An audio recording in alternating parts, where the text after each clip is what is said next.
Assalamualaikum warahmatullahi wabarakatuh. Perkenalkan, saya Rian Zulfikar, profesi angkatan 2019. Pada video ini saya akan mencoba untuk menjelaskan terkait mind map tentang BPH, di mana BPH itu sendiri adalah suatu keadaan di mana prostat mengalami pembesaran memanjang ke atas ke dalam kandung kemih dan menyumbat aliran urin dengan cara menutupi orificium uretra. BPH itu adalah kepanjangan dari benign prostate hyperplasia menurut Schmelzer dan Baer tahun 2020. Nah, apa sih yang menyebabkan BPH? Faktor penyebab yang paling besar itu adalah dari usia lanjut, di mana pada usia lanjut itu akan mempengaruhi produksi hormon estrogen dan testosteron tidak seimbang. Jika testosteron mengalami penurunan, itu akan mempengaruhi RNA dalam inti sel, itu mengalami proliferasi sel prostat. Nah, selain testosteron yang mengalami penurunan, sedangkan kadar estrogen itu akan mengalami peningkatan, sehingga akan mengalami hiperplasi sel stoma pada jaringan. Nah, dengan penurunan kadar testosteron dan peningkatan estrogen itu akan mengakibatkan terjadinya BPH. Jika sudah terjadi BPH, ini akan mengakibatkan penyempitan. Ini proses jalannya BPH ya. Nanti akan terjadi beberapa manifestasi atau tanda gejala yang akan timbul. Itu akan mengakibatkan penyempitan lumen uretra. Nah, jika lumen uretra sudah mengalami penyempitan, itu akan mengakibatkan otot destrusor mengalami hipertrofi atau akan terjadi peningkatan pada otot destrusor yang mengalami hipertrofi. Jika itu sudah mengalami hipertrofi, itu akan menyebabkan terjadinya tekanan intravesikel. Nah, jika keadaan itu dibiarkan dalam waktu yang cukup lama, itu akan mengakibatkan dekompensasi otot destrusor atau otot melemah dan tidak mampu kontraksi lagi.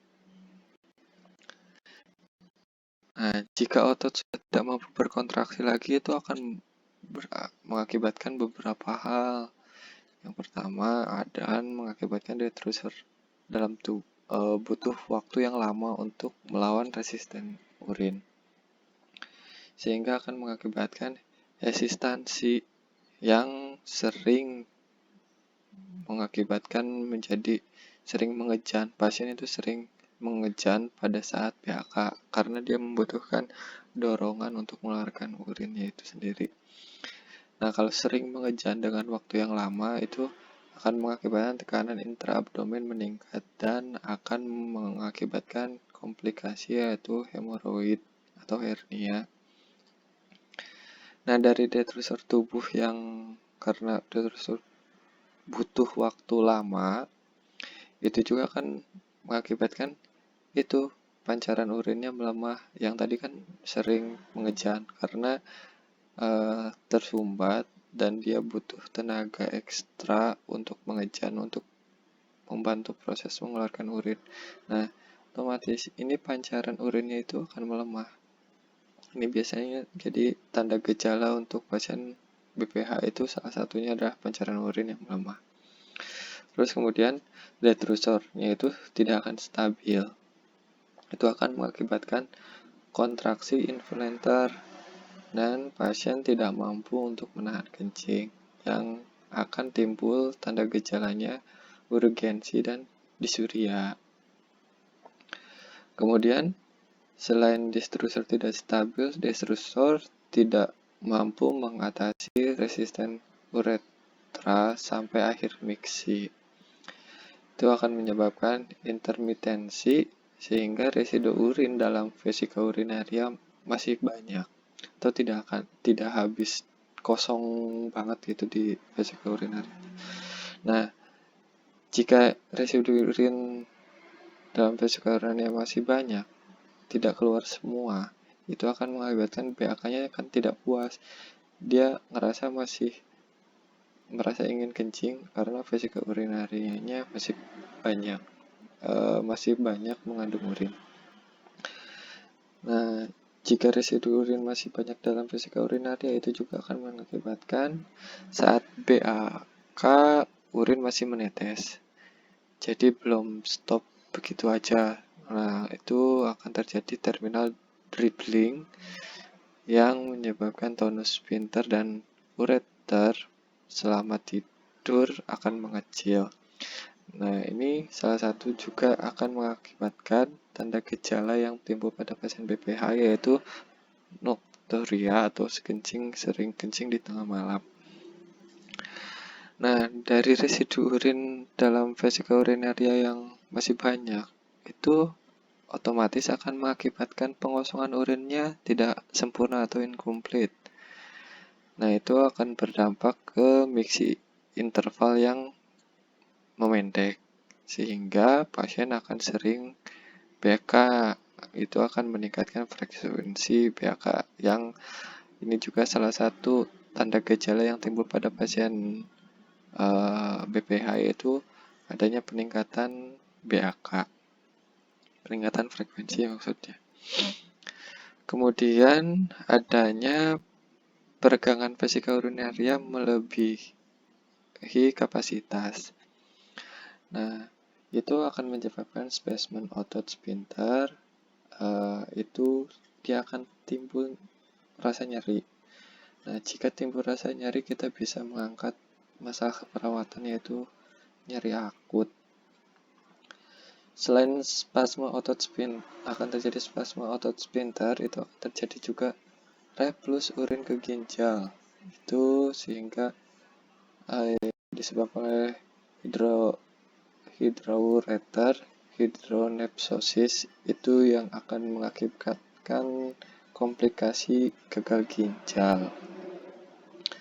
Kemudian akan terjadi akumulasi urin di vesika urinaria.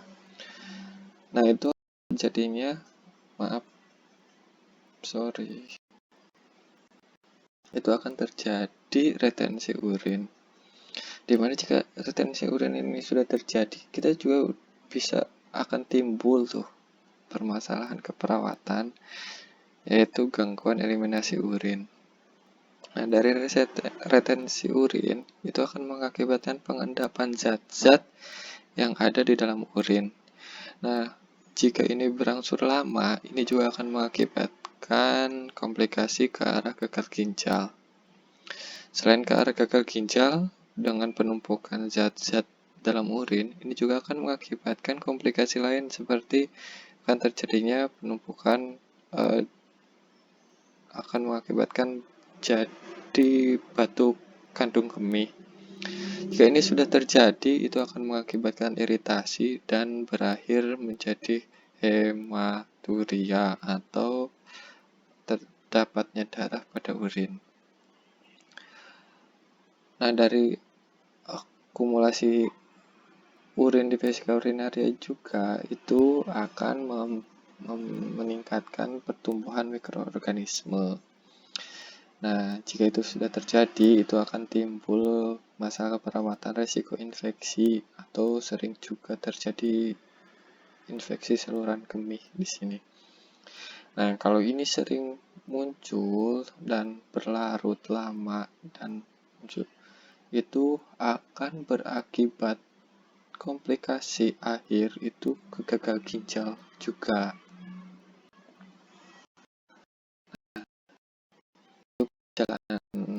Permasalahan jalannya terjadinya BPH. Nah, ini ada lagi pasien kurang informasi terkait penyakit. Nah, ini biasanya pasien yang sudah mengalami atau sudah dirawat inap, dan biasanya ini pasien sebelum dilakukan tindakan medis biasanya suka mengalami eh, kecemasan. Itu disebabkan kurangnya informasi terkait penyakit yang dialami. Nah, jika ini terbukti bahwa pasien itu kurang informasi terkait penyakitnya, itu kita juga bisa mengangkat terkait masalah keperawatan, yaitu kurang pengetahuan. Nah, biasanya yang tadi saya sempat bilang itu kan biasanya pasien di saat ini tuh biasanya pada pasien yang dalam proses rawat inap dan sebelum melakukan tindakan uh, operasi biasanya. Nah, pasien akan merasa terdapatnya ancaman perubahan status kesehatan, di mana kalau ini sudah terjadi akan mengakibatkan krisis situasi. Dia akan merasa panik, cemas, dan lain-lain, dan gelisah. Kita bisa ngangkat masalah keperawatan di sini ansietas atau kecemasan. Nah, tadi kan ini yang pertama ini sebelum terjadinya PPH, terus ini sebelum operasi, dan yang ini pasca operasi atau setelah tindakan pembedahan. Nah, setelah pembedahan juga itu memiliki resiko, tidak semata-mata setelah dilakukan tindakan operasi langsung pulih kembali. Tetap mengalami resiko, yaitu adanya insisi prostatektomi atau luka bekas pembedahan operasi itu sendiri. Nah, luka itu akan mengakibatkan terputusnya kontinuitas jaringan. Dari sini itu akan timbul permasalahan, yaitu resiko infeksi sama resiko pendarahan. Jika tidak ditangani dengan baik, itu akan terjadinya infeksi dan resiko pendarahan yang cukup hebat. Nah, dari sudah terputusnya kontinuitas jaringan, itu akan adanya pelepasan mediator kimiawi nyeri. Itu pasien akan mengalami nyeri. Nah, jika di situ pasien mengalami nyeri, itu akan timbul tuh masalah keperawatannya, yaitu nyeri akut pasca operasi. Nah, dari pasca operasi itu sendiri, dia akan berisiko mengalami impotensi. Jadi dari impotensi itu sendiri akan timbul masalah baru yang akan dialami oleh pasien, yaitu akan terjadinya disfungsi seksual, di mana pasien akan mengalami ketidakpuasan dalam pemenuhan seksualnya. Untuk BPH itu sendiri dibutuhkan beberapa pemeriksaan penunjang. Di antaranya yaitu pemeriksaan laboratorium untuk mengetahui kadar glukosa darah, kadar leukosit, dan kemudian ada pemeriksaan USG di mana untuk mengetahui adanya pembesaran prostat. Terus ada lagi pemeriksaan CT scan dan MMR, dan yang terakhir adalah juga pemeriksaan sistografi. Dan tadi saya udah menjelaskan jadi munculnya permasalahan timbul.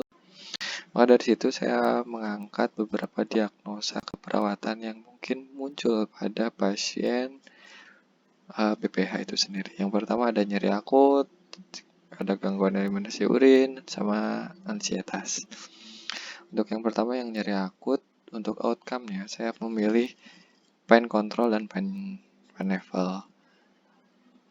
Untuk pain control itu saya mengharapkan setelah dilakukan keperawatan 3x24 jam, nyeri pasien dapat teratasi dengan kriteria pasien mengetahui faktor penyebab nyerinya itu apa, pasien mampu menggunakan tindakan pengurang nyeri tanpa analgetik atau non-farmakologi.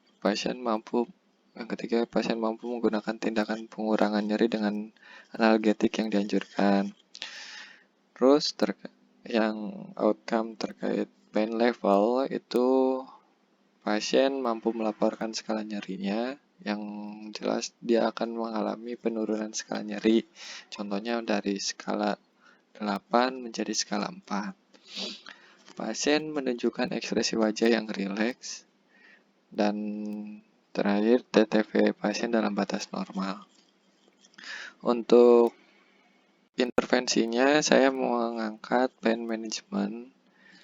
Di antaranya yang pertama, lakukan pengkajian nyeri secara komprehensif meliputi lokasi, karakteristik, onset, frekuensi, kualitas, intensitas, dan faktor pencetus.